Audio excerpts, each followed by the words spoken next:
Viewers, কেমন আছো তোমরা সবাই? আশা করি অনেক ভালো আছো। এই আপুটি নিজের পরিচয় গোপন করার চেষ্টা করেছে, এই জন্য আমি এই আপুটির নাম বলবো না। এখন বেশি গল্প না বাড়িয়ে চলো শুরু করা যাক এই গল্পটির নাম ভূতের ভয়। দারিদ্রতার সাথে যুদ্ধ করতে করতে বড় ক্লান্ত হয়ে পড়ত মিয়াচান।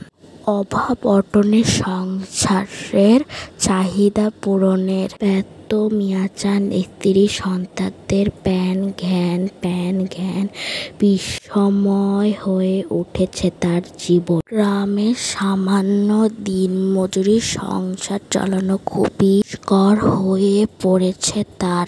জীবনের অংশকে ভুল করে সীমাহীন কষ্টে নাতি পাচ্ছে সে। অর্থভাবে স্ত্রী সন্তানদের প্রতি দায়িত্ব কর্তব্য পালন করতে পারে না বলে তাদের বিভিন্ন কূটুক্তির শিকার হতে হয়। সব মিলিয়ে জগৎ সংসারের প্রতি ঘৃণা এসে যায় চাঁদের।